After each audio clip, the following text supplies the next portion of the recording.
Assalamualaikum warahmatullahi wabarakatuh, sahabat semua. Ketemu lagi dengan saya Hendra Shah di Hendra Shah Official. Tentu saja channel yang terus berupaya memberikan inspirasi kepada Anda semua yang menonton channel ini. Dan kali ini saya sedang berada di satu tempat yang sangat istimewa. Untuk mencari narasumber ini butuh waktu dan perlu agenda berulang-ulang karena kesibukan-kesibukan yang juga menyertai aktivitas hari-harinya. Beliau adalah Bapak Teguh Dade, Sarjana Hukum MH, dan baru saja juga menyelesaikan masternya di bidang hukum, dan beliau adalah asisten 2 bidang perekonomian dan juga pembangunan pemerintah Aceh, dan juga ketua P2K, dan yang satu lagi adalah ketua Ikatan Alumni Universitas Gadjah Mada di Aceh. Dan kita nanti akan ngobrol-ngobrol banyak tentang aktivitas keseharian Pak Dade dan juga bagaimana caranya mengalahkan kesulitan untuk terus berinovasi di tengah-tengah masa yang sulit. Assalamualaikum. Waalaikumsalam warahmatullahi wabarakatuh. Jadi kita nyapanya Bang Dade aja ya. Boleh, boleh. Bang, kita ngobrol-ngobrol sedikit tentang apa yang kita alami di kondisi yang tidak mudah sekarang ini. Dan kita tahu juga Bang Dade juga kesibukannya cukup padat sebagai asisten 2, ngurusin banyak hal, kemudian juga sebagai ketua Ikatan Alumni Gadjah Mada di Aceh dan ketua P2K ya Bang ya di Aceh. Boleh sedikit cerita nih Bang, bagaimana memulai aktivitas sehari-hari di tengah seabrek kegiatan yang membutuhkan tanggung jawab yang besar? Ya, jadi untuk dalam suasana new normal sekarang ini, saya yang pertama saya memproteksi diri dulu dengan masker, dengan hand sanitizer, minum vitamin, minyak kayu putih juga saya sering bawa. Pokoknya hal-hal yang disuruh oleh beberapa testimoni dari orang-orang yang bisa sembuh dari COVID atau mencegah COVID itu saya coba lakukan.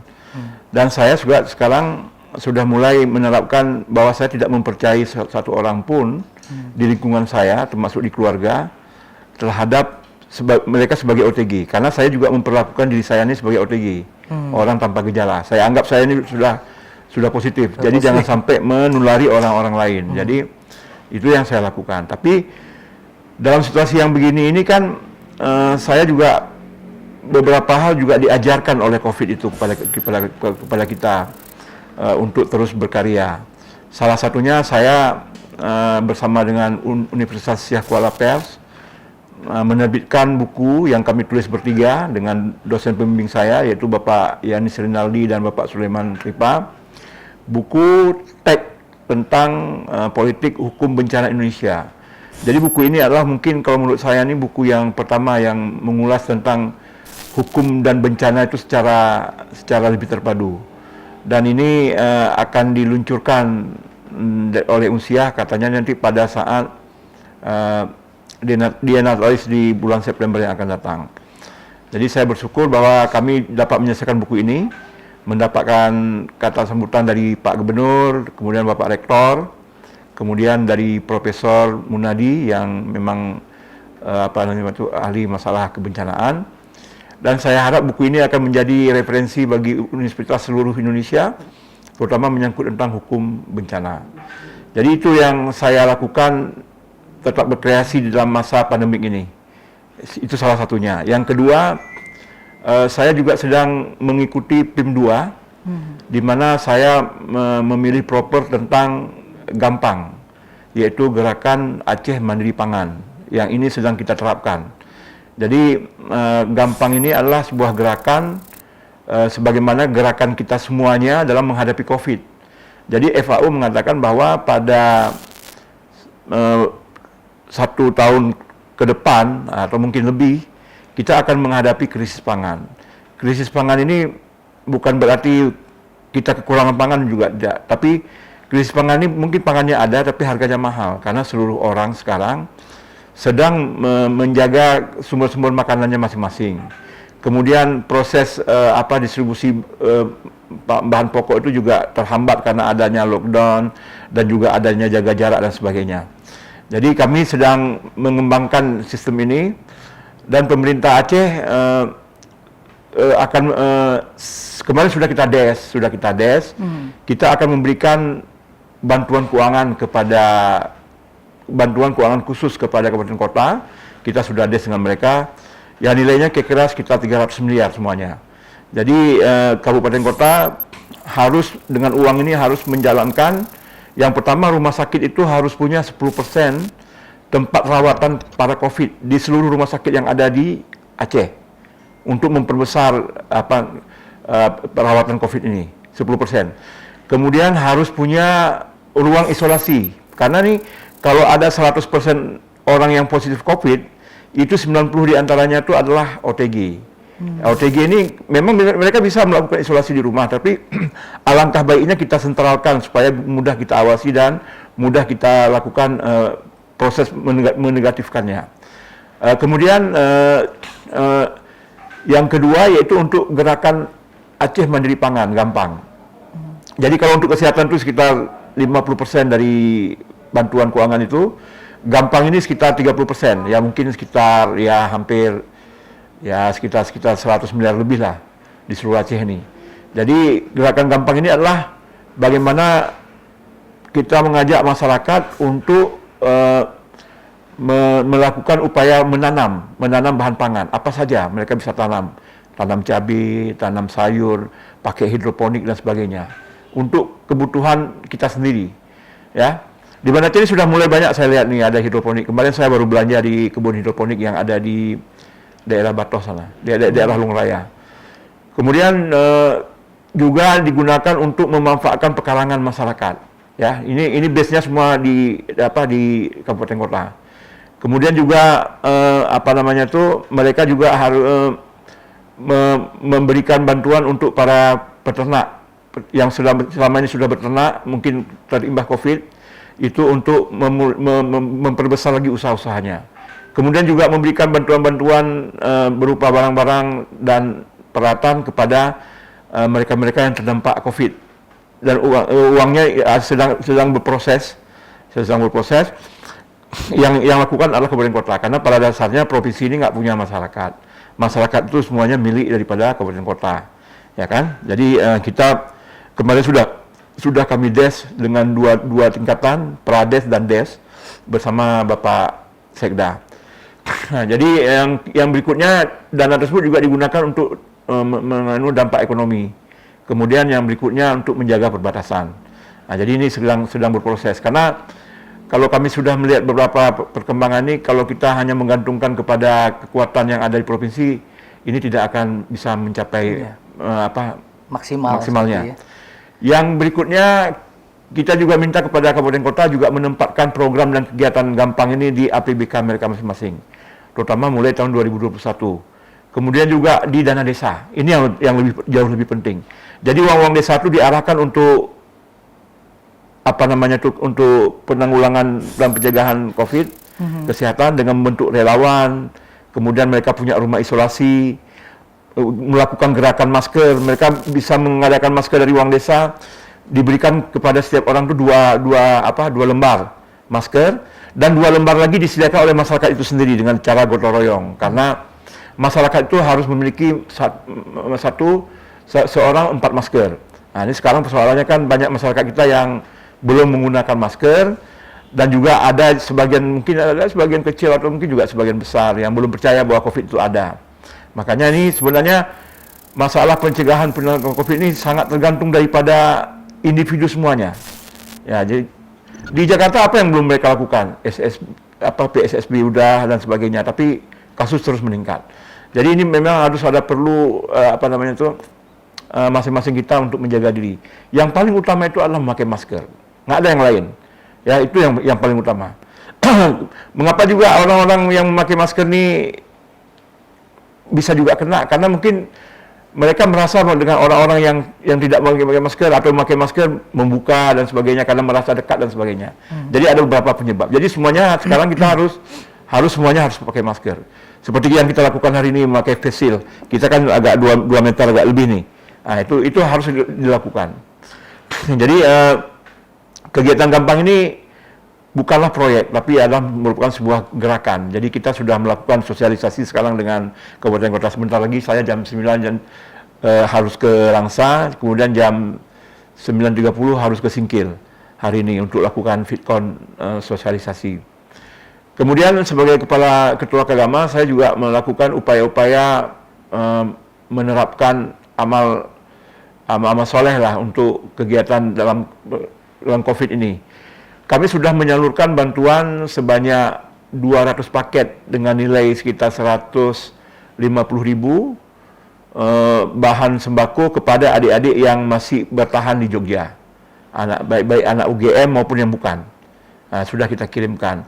Kemarin kita juga membagi sembako sebanyak Rp100.000 per paket dengan jumlah 834 paket dari kekuatan kawan-kawan kita yang ada di Kagama. Sudah juga kita salurkan. Kemudian kita juga melakukan pembagian masker, dengan para kawan-kawan saya dari eselon 2 dan eselon 3 dan eselon 4. Kita juga membagikan sembako untuk tenaga kesehatan, kemudian kita juga untuk orang-orang duafa dan sebagainya. Kita juga sudah mengumpulkan uang dan sebagainya. Kemarin kita juga sudah memberikan bingkisan setiap ada hari-hari besar kepada kawan-kawan perawat. Itu semuanya non budgeter. Jadi kita semua bersama-sama dengan pejabat-pejabat ini mengumpulkan dana tersebut. Swadaya. Kemudian dengan Kagama kami juga sudah melaksanakan operasi bibir sumbing dengan beberapa anak-anak bibir sumbing, ya. Ada sekitar sudah dua kali tahap kita juga melakukan hal demikian. Jadi saya lihat bahwa COVID ini memang tempat kita untuk melakukan berbuat baik dan sebagainya. Karena ini kesempatan di mana masyarakat itu memang butuh. Jadi dalam hal ini kami juga bersama angkatan kawan-kawan di angkatan SMA dulu juga melaksanakan kurban. Kami bisa membagi hampir 550 orang semuanya untuk mendapatkan daging kurban dari kawan-kawan semuanya. Jadi ini beberapa hal yang kami lakukan dalam masa-masa sulit seperti ini. Karena saya punya keyakinan bahwa bersedekah itu bisa mencegah daripada bala. Bala yang paling kecil itu adalah kena wabah dan penyakit lepra. Jadi kepada kawan-kawan semuanya yang mendengar, yang melihat acara Pak Hendra ini, mulailah saatnya kita untuk memanfaatkan ini untuk bersedekah. Bersedekah samping untuk mencari keridaan daripada Allah, supaya kita bisa hidup dengan sehat, sejahtera, makmur dan tenang di bawah lindungan Allah SWT. Amin. Bang Nade, itu tadi seabrek kegiatan ya, kalau kita lihat itu kayaknya memang panjang dan banyak gitu. Nah, dalam kondisi sulit seperti ini, tentu berinteraksi adalah sesuatu yang dirindukan sebenarnya, walaupun sebenarnya pada kenyataannya tetap harus melakukan virtual meeting, seperti itu, pertemuan jarak jauh.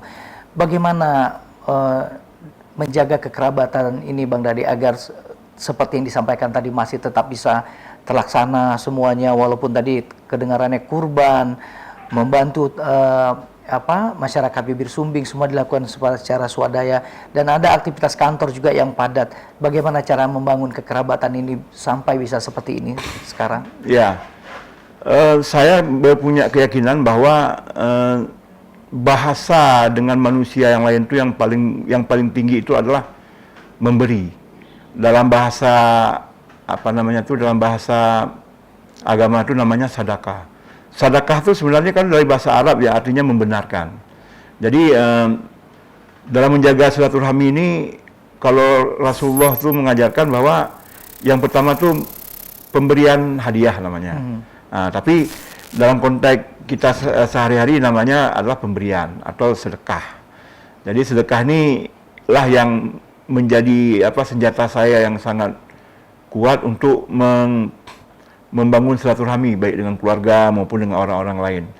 Jadi sedekah ini, pemberian ini kan jangan dipikir hanya bersifat material, hanya bersifat materi seperti memberikan uang dan sebagainya. Tapi kan ada beberapa, ada perhatian itu juga sedekah. Kemudian peduli itu juga sedekah.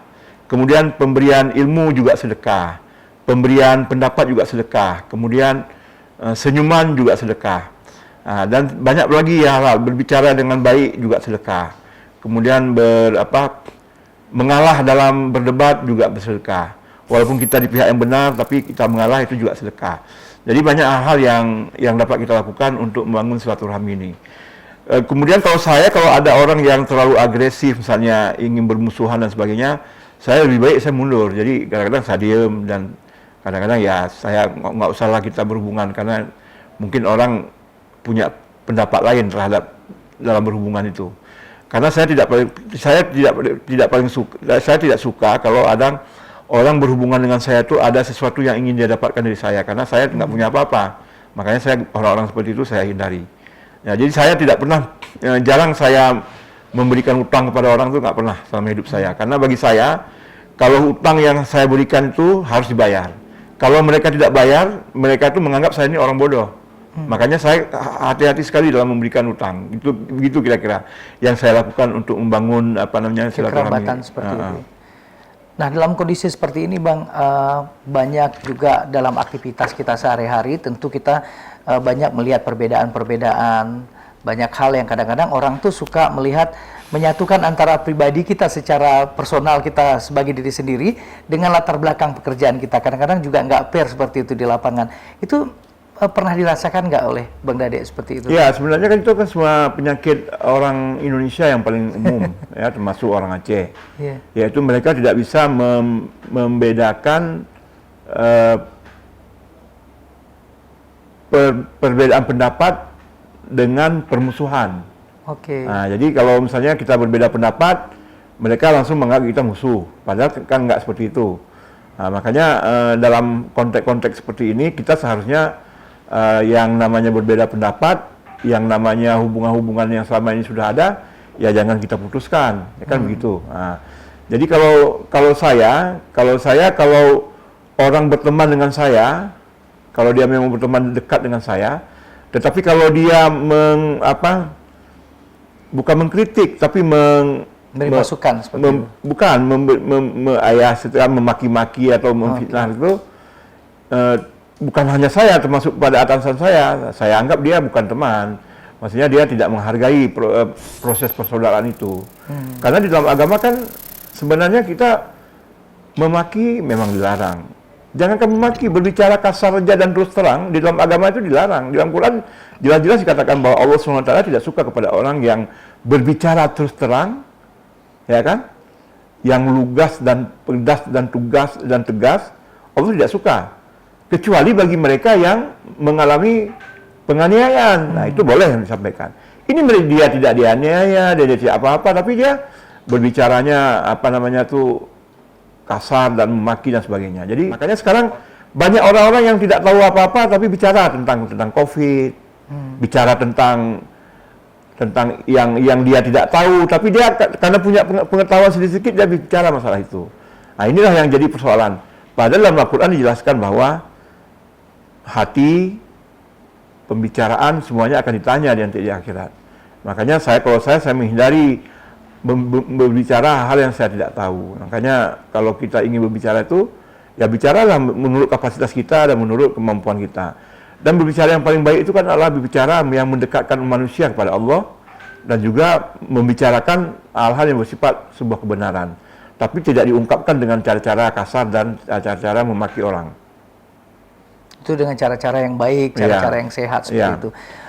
Baik, Bang Dade, tadi udah ngobrol juga kita tentang bagaimana sih menyikapi situasi seperti itu. Nah, kita ini sekarang kan banyak orang yang tadi Abang menyebutkan sedang revolusi pandir ya, banyaknya orang pandir. Nah, di tengah kondisi kita yang juga sumber daya manusia juga semakin banyak ya Bang, latar belakang makin banyak. Saya tertarik tadi dengan kata-kata sebaiknya kita tidak menyikapi sesuatu kalau itu bukan afiliasi kita sebenarnya gitu. Misalnya kita bukan ahli kesehatan ya, kita jangan ngomong kesehatan lah seperti itu kan ya. Kita bukan ahli pemerintahan, jangan sampai bicara pemerintahan juga. Nah, tapi melihat kondisi seperti ini yang seperti kayak jamur yang tumbuh di dalam suatu tempat yang kadang-kadang subur atau tidak, itu kan tergantung disiramnya Bang. Bagaimana menjaga kondisi ini supaya tetap bisa memberikan efek sehat bagi pribadi kita secara personal seperti itu? Ya, kalau dalam kata-kata psikologis itu kan, psikologi filsafat itu mengatakan bahwa tidak ada orang lain yang bisa menyakiti kita kecuali kita memberi izin kepada dia untuk disakiti, kan begitu. Jadi kalau ada orang yang maki-maki kita, kita tidak mengizinkan hati kita sakit, ya kita diam aja, ya nggak karena hal seperti itu. Tapi kadang-kadang kita manusiawi juga terimbas juga dengan hal seperti itu, kalau dibully dan sebagainya. Tetapi ya kita semuanya sering baca Al-Quran lah, karena Al-Quran itu mengajarkan kepada kita bagaimana kita dalam mensikapi pembicaraan orang-orang. Kalau Allah SWT katakan kepada Rasulullah itu, kalau Rasulullah terlalu banyak mendengar orang, mungkin beliau akan mengalami kebingungan tentang apa. Makanya yang harus dilakukan adalah mengikuti wahyu yang turunkan. Nah, jadi kita sekarang berpedoman kepada hal seperti itu aja, kepada nilai baik yang diajarkan oleh agama, ya, dan juga masalah pemerintah ini kan bukan warisan dan juga bukan merupakan ini kan adalah tugas karena kita sudah digaji dan sebagainya, sudah diberikan jabatan. Tapi hubungan personal kita yang sudah kita bangun selama ini bertahun-tahun dengan kawan-kawan semua, itu kan tidak boleh hilang. Betul. Karena ini kan jabatan hanya sebentar, tapi pertemanan kan hal yang lama dan sebagainya, ya kan? Nah, jadi kadang-kadang kawan-kawan kita ini begitu mampu dia mengungkapkan keinginan dia dengan hal-hal yang negatif, seharusnya dengan hal yang positif, dan tidak ada hubungannya dengan kita. Seharusnya kalau dia berteman dengan kita, dia memanfaatkan ini kan dia boleh melalui kita dengan bicara baik-baik dan sebagainya, kan begitu. Dan pendapat bisa disampaikan dengan sehat juga, seperti itu. Nah, kondisinya sekarang tadi kita banyak belajar tentang bagaimana menjaga relasi keluarga, kekerabatan, bagaimana juga menjaga suasana sehat agar relasi kita bisa tetap berjalan dengan bagus. Bang, arti sebuah kritikan bagi Bang Dade itu apa sih? Kalau bagi saya tuh kritikan itu adalah guru terbaik yang bisa mengajarkan kita, kan. Nah, jadi kita anggap seperti itu. Tapi kita harus membedakan antara kritikan dengan hujatan. Ya. Kalau kritikan itu kan dalam konteks ingin membangun dan bersifat intelektual dan bersifat hal-hal yang positif. Tapi kalau hujatan itu kan ada dibangun atas kebencian pribadi, atas ketidaksenangan, dan biasanya dalam konteks politik, ya, kan begitu. Jadi kita harus kalau kritik kita akan terima dengan lapang dada, apalagi kita penulis, kan. Jadi kalau manusia tuh kalau ingin hidup hidup sempurna, ya cuman dia hanya perlu 4 budaya aja. Budaya berbicara secara sistematis, budaya mendengar, kemudian budaya membaca, dan budaya menulis. Itu aja yang paling penting yang perlu dikembangkan. Nah, jadi peradaban Aceh ini dulu dianggap hebat karena banyak tokoh-tokoh Aceh itu yang menulis, walaupun banyak masyarakatnya buta huruf waktu itu. Tapi banyak peradaban itu yang ditulis, dan juga banyak diproduksi literasi lisan seperti hadis maja untuk mengajarkan masyarakat dan sebagainya. Nah, sekarang ini dalam kondisi kita yang lebih maju, literasi membaca itu kurang, ya. Budaya membaca itu kurang dari kita, sehingga banyak masyarakat kita ini yang lebih kepada berbicara dengan telinga daripada dia berbicara dengan pikiran. Nah, jadi itu yang jadi persoalan sekarang. Bagaimana sekarang kita coba mengungkapkan bagaimana supaya budaya membaca ini bisa lebih banyak diterapkan di adik-adik dari anak-anak dan sampai orang dewasa. Baik, Bang, kemarin Hendra sempat diajak menjadi moderator untuk acara 3 tahun Aceh Hebat di Mata Anak Muda. Dan pada saat itu bertemu dengan anak muda Aceh yang luar biasa sekali. Ada yang membangun ekonomi kreatif yang sudah memulai dari dirinya sendiri, bahkan ada yang sudah melakukan ekspor, maksudnya untuk komoditi-komoditi homemade seperti itu. Dan kita sebenarnya perlu bangga dan sangat bangga, bukan saja perlu, karena punya banyak sumber daya yang hebat. Dalam pandangan Bang Dade ini bagaimana supaya mereka terus punya sikap dan juga semangat membangun dan tidak patah semangat dalam kondisi yang sulit seperti ini? Ya, jadi yang perlu saya tekankan di sini bahwa sebagian orang yang tidak bisa berbangkit dan berkreasi, biasanya mereka tuh menyalahkan pemerintah. Nah, inilah persoalannya kan. Nah, semuanya karena mental kita sudah mental untuk mendapatkan bantuan dan sebagainya. Tapi saya juga melihat banyak orang-orang Aceh ini yang bangkit sendiri, ya berkreasi sendiri dan sebagainya. Sekarang dalam konteks kesenimanan kita juga sekarang DKA juga tidak aktif. Kemudian banyak juga para seniman itu yang menyalahkan mengenai ketidakaktifan DKA dengan pemerintah bukannya. Cuma yang jadi pertanyaan saya, apa hubungannya kreativitas dia sebagai seorang seniman dengan pemerintah? Nggak ada. Dulu orang-orang dulu nggak ada juga apa namanya tuh, ini yang namanya keseniman dia tetap jalan sendiri-sendiri. Tapi kan kalau ada percampuran dari keduanya kan akan jauh lebih baik. Tapi jangan saling menyalahkan. Nah, itu yang jadi persoalan. Jadi saya melihat banyak nih para pedagang ini sebagainya tuh yang berkreasi untuk melakukannya seperti ekspor impor, menjual ke luar dan sebagainya, memanfaatkan apa namanya tuh online ya, toko-toko online dan sebagainya. Banyak yang mereka lakukan. Tapi kan ini kan sebuah hal yang perlu kita dukung. Saya melihat tuh ada beberapa mereka tuh, kita di sini sudah bisa menghasilkan minyak kayu putih, minyak wangi ada merek Kapten, ada merek Pret, nah? Sabun cuci piring, sabun dari kopi. Kemudian banyaklah yang dia lakukan yang sudah jadi sebenarnya kaum milenial ini harus merubah diri, jangan hanya menjadi pekerja apalagi di pemerintahan. Hanya menganggap satu-satunya pekerjaan tuh ya PNS. Itu jangan lagi. Jadi banyak kesempatan-kesempatan yang lakukan untuk yang lainnya, membuka kafe, membuat handcraft dan sebagainya. Banyak lakukan oleh anak-anak muda kita di Aceh sekarang ini. Ya kan, apalagi mereka bisa jualan lewat WA dan apa Tokopedia atau platform-platform yang lainnya kan banyak. Sekarang pemerintah Aceh juga ada membuka Ayo Membeli Aceh juga ada. Jadi saya menyambut rasa hormat kepada beberapa kawan-kawan itu, termasuk seperti channel Hendrani kan. Ini ada saya lihat beberapa channel yang orang-orang Aceh ini sudah mulai tumbuh. Kan ini sebuah pelajaran yang bagus nih, ya kan? Nah, apalagi kalau seandainya kita bisa membuat profil-profil para seniman, para pengrajin, ya kan? Dan sebagainya. Dan itu kan nanti 100 tahun yang akan datang orang akan lihat, wah bagaimana nenek moyang yang dulu berhasil membangkitkan hal seperti ini. Kan ini sangat penting. Perlu semangat dan inovasi, Bang ya. Sejarah kita 50 tahun yang lalu, 100 tahun yang lalu semuanya di negeri Belanda kan? Betul. Di museum sedikit mungkin, ya, tapi banyak di negeri Belanda. Dan itu yang bukan sepertinya ya, harus diterapkan oleh generasi muda. Jadi saya sebenarnya ada sebuah keinginan, saya ingin menerbitkan sebuah buku yang ditulis oleh kawan-kawan semuanya tentang bagaimana kita membangkitkan kebudayaan Aceh ini, atau strategi kebudayaan Aceh. Kebudayaan ini kan ada kesenian di dalamnya, ada pola pikir, ada tingkah laku dan sebagainya kan. Nah ini saya coba menginisiasi supaya buku ini bisa terbit. Nanti akan saya ajak beberapa kawan-kawan yang lain yang bisa mau menulis itu. Karena sebagian besar kita ini hanya punya kemampuan menulis status dengan ya kalau ada penyair menulis syair mungkin puisi kan.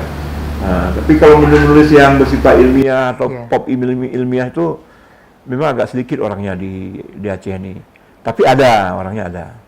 Dan itu yang harus didorong ya Bang, supaya beraktivitas dan produktif untuk menulis. Dan karena kan pikiran itu salah satu hal yang paling mahal kan, untuk bisa disampaikan kepada orang-orang. Nah, sebelum kita closing nih Bang Dade, tadi kita udah dengar bagaimana yang dilakukan Bang Dade itu dalam rangka memanage diri juga, melakukan aktivitas yang padat, yang banyak, dan ada pekerjaan-pekerjaan juga, aktivitas di luar diri sendiri. Nah ini kan relatif hampir dekat nih dengan yang namanya cita-cita setiap manusia secara pribadi seperti itu.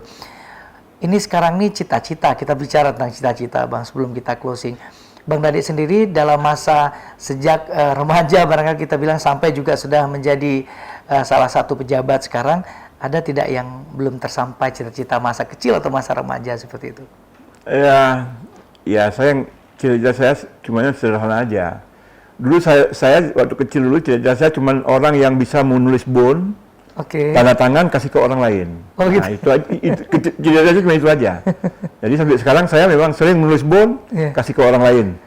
Nah, Artinya itu cita-cita. leader barangkali ya? Hah? Itu bagian dari pekerjaan pemimpin kan? Atau orang yang Iya mungkin, mengatur tapi usaha? memang saya suka gitu. Waktu kecil-kecil saya sering buat bond, kasih ke orang supaya nanti dia bisa ambil barang atau apa ke Seperti itu. toko-toko yang sudah ditunjuk gitu. Itu apa yang menginspirasi? Orang tua waktu dulu atau seperti apa? Ya mungkin orang tua saya. Dulu orang tua saya itu dua-duanya itu bekas kepala desa. Oke. Pertama bapak saya pernah jadi kepala desa. Banyak orang-orang yang datang ke rumah saya berkelahi kebutuhan ini dan itu kan semua terekam sama kita. Kemudian orang tua saya tuh yang laki-laki itu pensiun digantikan oleh ibu saya jadi lurahnya. Oke. Nah, jadi waktu itu kehidupan masyarakat tuh ya nggak jauh lah dari kepala saya waktu saya masih kecil itu. Nah, walaupun orang tua saya hidupnya juga sederhana, nggak berkecukupan juga, ya pokoknya ada lah, ya kan. Nah, tapi dari orang tua saya itu saya lihat bahwa dia punya filosofi yang diajarkan kepada saya. Dia bilang kepada saya, "Dade, jangan pernah marahin orang yang tidak pernah diberi." Oke. Nah, tidak pernah diberi. Karena kalau kita memberi kepada orang tersebut dan kita marahin, dia marah kita itu dianggap sebagai bimbingan Iya. atau sebagai bentuk kasih sayang. Tapi kalau dia tidak pernah kita beri apa-apapun, baik nasihat, apalagi materi, itu dianggap kita sebagai orang yang membenci dia. Nah, itu yang diajarkan oleh orang tua saya, itu yang paling utama. Jangan pernah memarahi orang yang tidak pernah diberi. Nah, artinya apa? Kalau dalam bahasa Stephen R. Covey itu bank emosionalnya harus diisi dulu. Iya. Nah, jadi Baru kalau dikasih misalnya kritikan seperti itu. kalau misalnya saya berhubungan dengan Indra kan, bank emosional kita penuh. Ya, Indra pernah memberikan saya pernah memberikan ke Indra, kita pernah duduk silaturahmi dan sebagainya. Kita sudah mengenal lama waktu pekerjaan dan sebagainya. Jadi kalau saya marahin Indra sekali-kali, Indra mungkin nggak merasa, oh Bang Nadik itu benci pada saya, atau dia marah, oh dia marah pada saya. Nah, kan seperti itu. Ya Bang Nadik kan, saya udah kenal dia, bagaimana orangnya dan sebagainya, kan begitu. Tapi kalau kita nggak, bang emosi kita nggak ada apa-apa, saya marahin Indra pasti marah saya. Itu yang menimbulkan dendam-dendam, pembunuhan balik dan sebagainya itu, hal-hal seperti itu. Karena bang emosinya belum penuh seperti Tidak itu. penuh. Tapi kalau kita simak tadi ada peran orang tua yang cukup kuat ya. Orang tua memberikan inspirasi, atau tadi ayah, juga ibu dan Bang Dade melihat itu dalam kehidupannya sehari-hari kan.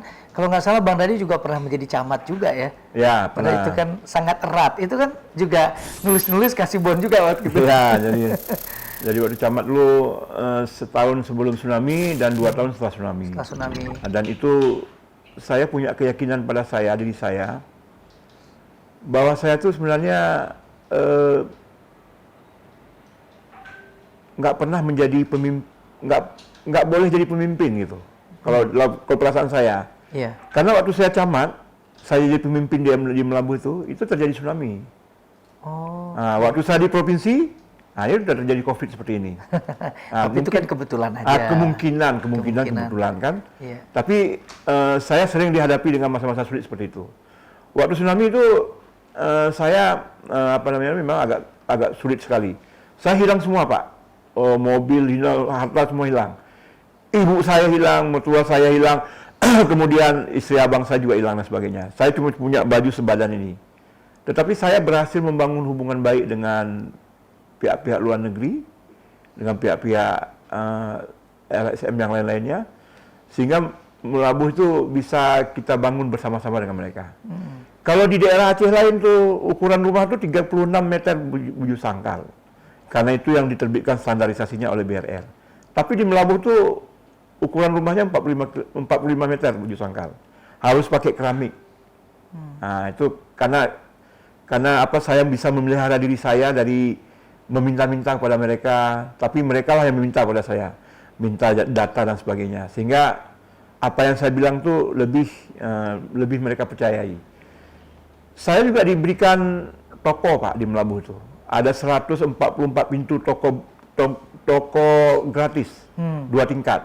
Mengapa mereka beri? Karena waktu itu ada program Escape Hill dari pemerintah. kita kan nggak mungkin bangun di tengah-tengah kota Melabu, Skip Hill itu, karena tidak ada tanah. Jadi kita manfaatkan toko itu. Toko itu dibangun oleh para NGO. Nah, jadi banyak. Saya malah dibawa untuk liburan oleh mereka dari Melabu, Medan ke Bali sampai saya ke paling ujung ke Amerika saya dibawa. Hanya untuk berlibur dan kompanya tentang tsunami. Nah, karena pada dasarnya kita harus menjaga diri karena mereka tuh menganggap remeh kita. Dianggap bangsa kita ini bangsa yang nggak bisa dipercaya dan sebagainya. Itulah yang saya bangun dengan mereka. Saya nggak mau maksudnya meminta-minta. Kalau saya tuh pernah disewakan helikopter oleh UNDP untuk dibawa ke Aceh Jaya mengajarkan camat-camat di sana bagaimana membangun hubungan baik dengan donor pada saat itu ya. Dengan donor, nah, kan sebagai besar camat-camat itu kalau naik mobil NGO tuh kan ngomongnya begini, Pak nanti kalau Bapak nggak ada lagi mobil ini kasih ke kami ya Pak, kasih ke saya. Nah itu kan nggak boleh kita ngomong gitu kan. Nah itu kalau saya hindari sekali itu. Makanya saya sama UNDP kemarin tuh dibiayai 60 juta sebulan Pak untuk duduk rapat setiap minggu antara mereka dengan masyarakat desa.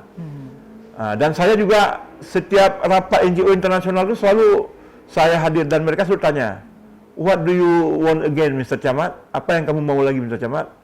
Saya tinggal kasih aja sama mereka. Tapi bukan kepentingan saya, tapi kepentingan masyarakat kita. Ya. Di kantor camat, apa yang nggak dibantu? Infokus dikasih, radio dikasih, sepeda motor dikasih, banyak yang dikasih semuanya. Nah, kita nggak pernah minta. Yang penting kita tunjukkan kapasitas kita. Seperti itu. Saya